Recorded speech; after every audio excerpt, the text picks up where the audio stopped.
नमस्कार विद्यार्थी मित्रांनो, आपण इयत्ता 10वी गणित भाग 2 सेमी माध्यमासाठी आजपासून सुरुवात करणार आहोत। त्यामधील पहिला चॅप्टर जो आहे similarity.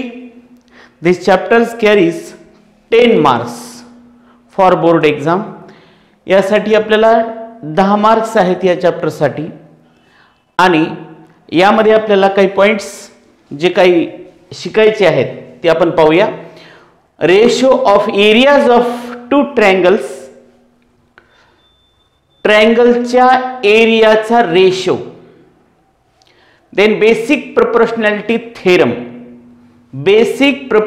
Theorem, that is BPT theorem, most important theorem आहे हा, most important basic proportionality theorem, and after that the converse of the basic proportionality theorem, त्याच्यानंतर यांचं जे ऍप्लिकेशन आहे बीपीटी थेरमचं, तर ते दोन ऍप्लिकेशन्स आहेत। त्यामध्ये property of an angle of bisector of a triangle, property of an angle bisector of a triangle, ट्रायंगलच्या बायसेक्टरची जी काही प्रॉपर्टी आहे ती आपण बीपीटीचं ते ऍप्लिकेशन आहे। Then the ratio of the intercepts made on the transversal by 3 parallel lines, हे सुद्धा बीपीटी थेरमचं ऍप्लिकेशन आहे। The ratio of the intercept made on the transversal by 3 parallel lines, 3 parallel लाईनला जर ट्रान्सव्हर्सल घेतल्याच्या नंतर त्या ट्रान्सव्हर्सल वरचे जे इंटरसेप्ट्स आहेत त्या संदर्भात त्यांच्या रेशोच्या संदर्भात एक प्रॉपर्टी आहे। त्यानंतर मग test of similarity of triangle केव्हा सिमिलर असतात, सिमिलर असल्याच्या नंतर त्यामध्ये 2 कंडिशन सॅटिस्फाय होत असतात। मग त्यावरून आपल्याला त्या प्रत्येक वेळेस त्या 2 कंडिशन आपल्याला पाहणं शक्य नसतं, चेक करणं नसतं, त्यासाठी काही टेस्ट आहेत। If we apply the test of the given triangle, then we will confirm that the given triangles are similar or not. So the test of a similarity of a triangles, then property of area of similar triangle. यामध्ये एक last आपल्याला theorem पाहायचा आहे, जे similar triangles असतात त्यांच्या एरियाच्या संदर्भात एक प्रॉपर्टी आहे, थेरम आहे, ते लास्ट आपल्याला त्याच्यामधला पॉइंट आहे। तर एवढा भाग याच्यामध्ये सिमिलॅरिटी या चॅप्टर मध्ये आहे। ठीक आहे, हा चॅप्टर आपण अतिशय काळजीपूर्वक अभ्यासावा, कारण यामध्ये छोटे छोटे बेसिक कन्सेप्ट जर तुम्ही लक्षात ठेवलात तर कुठल्याही प्रकारची अडचण येत नाही। यासाठी आपण अतिशय विस्तृतपणे या प्रकरणावर, या चॅप्टरवर व्हिडिओ तयार करणार आहोत। आपण प्रत्येक व्हिडिओ हा काळजीपूर्वक पूर्णपणे बघायचा, लक्षात कुठलाही व्हिडिओ चुकू द्यायचा नाही, तर हे शेवटपर्यंतचं प्रकरण कंप्लीट होईल।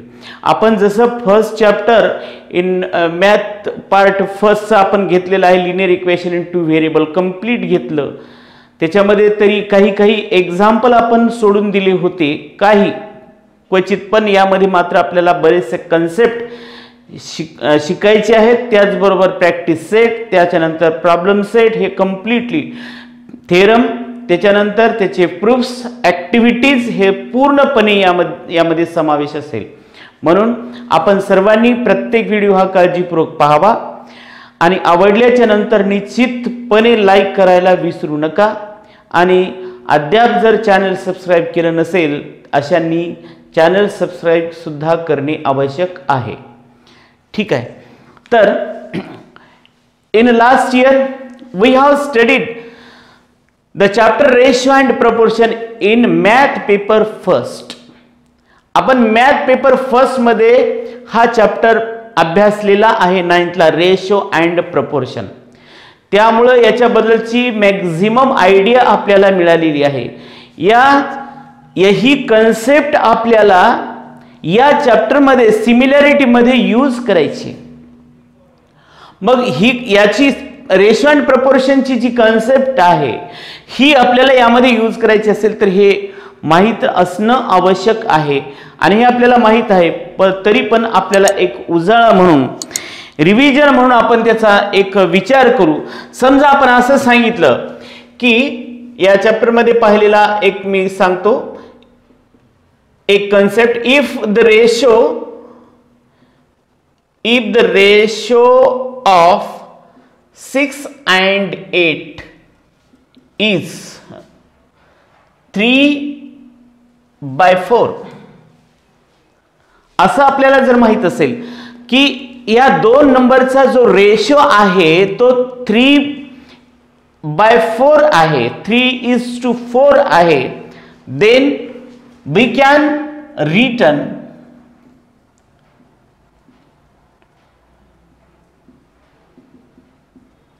as 6 and 8 are in the proportion 3:4. हे अत्यंत महत्वाचं आहे. बीपीटी थेरम साठी असो का त्याची ऍप्लिकेशन्स असो हे समजणं अगोदर आपल्याला आवश्यक आहे.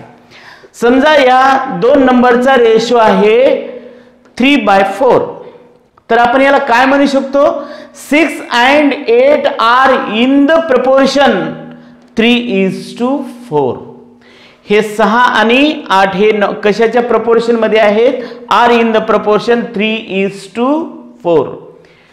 बरोबर आहे, कारण बघा 6/8 is equivalent to 3/4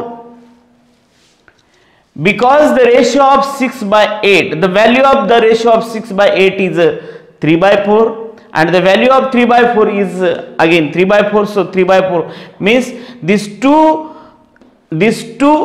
ratio are same, then it is called as they are in a proportion. You have studied that is ABCD are the numbers, then A/B is equal to C/D if this is the given condition. If A/B is equal to C/D means the ratio of first two number is equal to ratio of to another number, then the numbers A, B, C and D are called they are in proportion. या ठिकाणी असंच आहे, 6/8 चा ratio आला 3/4 म्हणून 6 and 8 ला आपण 3:4 मध्ये प्रपोर्शन मध्ये आहेत असं आपण म्हणू शकतो म्हणतो. मग इन जनरल आपण असं सांगू शकतो की if the ratio of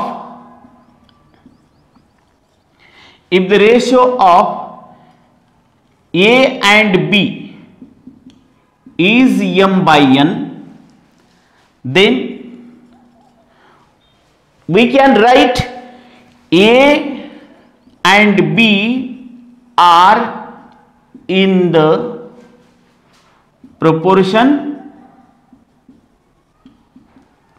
m:/n. A and B are in the proportion m:/n. Clear झालं का हे? जर याचा हा रेशो असेल तर हे दोन नंबर या दोन याच्या गुणोत्तर म्हणजे त्याच्या आपण रेशोच्या प्रपोर्शन मध्ये असतात असं आपल्याला सांगता येतं. ही फक्त एक कन्सेप्ट आपल्याला हे लक्षात ठेवायचे, कारण एखाद्या लाईनला एखादा पॉइंट जर डिवाइड करत असेल आणि त्याचं जे काही रेशो येईल तसंच दुसऱ्या लाईनला एखादा पॉइंट जर डिवाइड करत असेल आणि त्याचा जो रेशो असेल ते रेशो जर सेम असतील तर आपण म्हणू शकतो ते प्रपोर्शन मध्ये आहे. त्यांचा रेशो सेम येत असेल तर ते जे सेगमेंट आहेत तयार झालेले ते सेगमेंट प्रपोर्शन मध्ये आहेत असं आपल्याला म्हणता येतं. आणि ही कन्सेप्ट त्या ठिकाणी आपल्याला यूज करायची आहे, त्याच्यामुळे तिथं कन्फ्युजन नको म्हणून आताच हे लक्षात ठेवा. हे अशा प्रकारचं एक सेपरेट आर्टिकल होतं तुम्हाला 9th मध्ये रेशो अँड प्रपोर्शन मध्ये. Okay, so this is one basic thing. Again, one more thing is that the area of triangle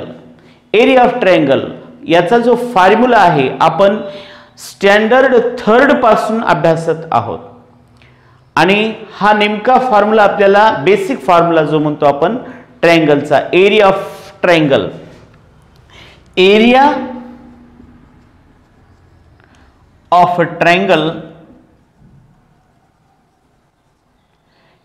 is equal to 1/2 base into